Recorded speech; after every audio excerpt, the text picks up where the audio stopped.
सभासदों, अब ध्यानाकर्षण प्रस्ताव पर चर्चा समाप्त होती है। अब विपक्षी सांसद कुमारी काजल विशेषाधिकार हनन मामला संसद के सभापटल पर रखना चाहती हैं। कुमारी काजल।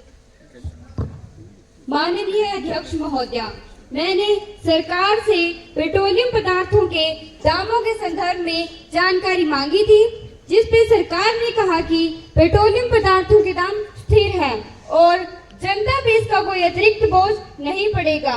लेकिन सच्चाई तो यह है कि पेट्रोल, डीजल और रसोई गैस के दाम लगातार बढ़ रहे हैं। इस प्रकार सदन में गलत और झूठी जानकारी देना संसद की गरिमा का सीधा उल्लंघन है, अतः इस पर तुरंत कार्रवाई की जाए। माननीय पेट्रोलियम मंत्री जी।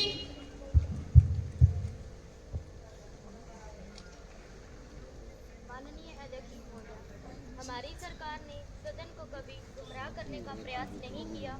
उस समय जो आंकड़े उपलब्ध थे उन्हीं के आधार पर जवाब दिया गया था। बाजार की परिस्थितियों और अंतर्राष्ट्रीय कारणों से दाम बढ़े हैं।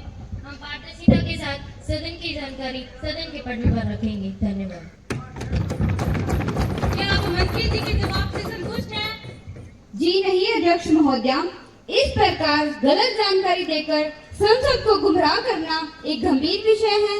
मैं आपसे आग्रह करती हूं कि इस मामले को विशेषाधिकार समिति को भेजा जाए। धन्यवाद। विषय की गंभीरता को देखते हुए मामला विशेषाधिकार समिति को भेजा जाता है। समिति इस विषय पर अपनी जांच करेगी। माननीय सभासदों, कुमारी जशन काम रोको प्रस्ताव संसद में पेश करना चाहती हैं। कुमारी जशन। माननीय अध्यक्ष महोदया, मैं सदन से आग्रह करती हूं कि सदन की अन्य कार्रवाई को रोककर वर्तमान में देश में बढ़ रहे गंभीर विषय बेरोजगारी या अनएम्प्लॉयमेंट पर चर्चा की जाए। हालिया आंकड़ों के अनुसार देश में बेरोजगारी दर 8% के आसपास पहुंच गई है, जो कि ग्रामीण क्षेत्रों में और भी अधिक है, जहां मनरेगा जैसी योजनाएं भी पर्याप्त रोजगार उपलब्ध नहीं कर पा रही है। मनरेगा वही योजना है जिसे हमारी सरकार ने लागू किया था और इसी सरकार ने आकर इसका विरोध किया था। आजकल तो इस सरकार ने इसका नाम भी बदल दिया है तथा इसको बंद करने पर उतारू है। आज लाखों युवा स्नातक और तकनीकी डिग्री होने के बावजूद भी नौकरी की तलाश में दर दर भटक रहे हैं। इंडिया स्किल रिपोर्ट के अनुसार 70% से अधिक युवा रोजगार योग्य होते हुए भी उचित अवसर नहीं पा रहे हैं।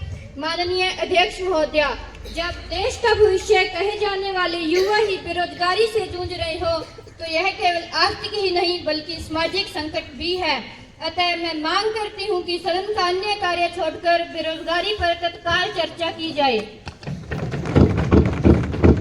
रिस्पेक्टेड मेंबर्स, जो सदस्य युवा बेरोजगारी मामले पर चर्चा चाहते हैं वे हाँ कहें। जो चर्चा नहीं चाहते वे ना कहें। हाँ कहने वालों की संख्या अधिक है। हाँ कहने वालों की संख्या अधिक है। हाँ कहने वालों की संख्या अधिक है।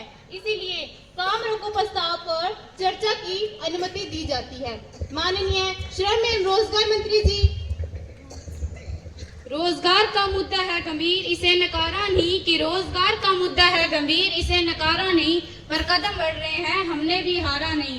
कौशल निवेश और नवाचार की राह, कौशल निवेश और नवाचार की राह, युवाओं का भविष्य उज्जवल हो, यही है चाह। माननीय अध्यक्ष महोदया, विपक्षी सांसद की चिंता उचित है, लेकिन मैं सदन को आश्वस्त करना चाहती हूँ कि सरकार युवाओं के लिए रोजगार सृजन पर निरंतर काम कर रही है। प्रधानमंत्री कौशल विकास योजना के तहत अब तक करोड़ों युवाओं को प्रशिक्षण दिया गया है।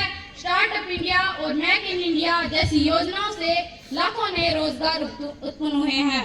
डिजिटल इंडिया और गिग इकोनॉमी के माध्यम से युवाओं को नए अवसर दिए जा रहे हैं। विपी जी राम जी का बजट बढ़ाकर ग्रामीण रोजगार की उपलब्धता सुनिश्चित की जा रही है। सरकार युवाओं को आत्मनिर्भर और कौशलयुक्त बनाने के लिए प्रतिबद्ध है। धन्यवाद। कुमारी जशन। माननीय अध्यक्ष महोदया, योजनाओं की घोषणा से पेट नहीं भरता। हकीकत तो यह है कि बेरोजगारी दर आजादी के बाद से सबसे ऊंचे स्तर पर है। युवा हताश और निराश हैं। अगर अभी ठोस कदम नहीं उठाए गए तो यह समस्या और भी विकराल रूप ले लेगी। इसलिए सदन में इस विषय पर विस्तृत चर्चा अत्यंत आवश्यक है। धन्यवाद।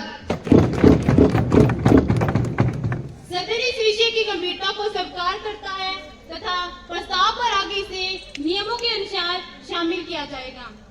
अब सदन में कानून संबंधी कार्य शुरू होता है। माननीय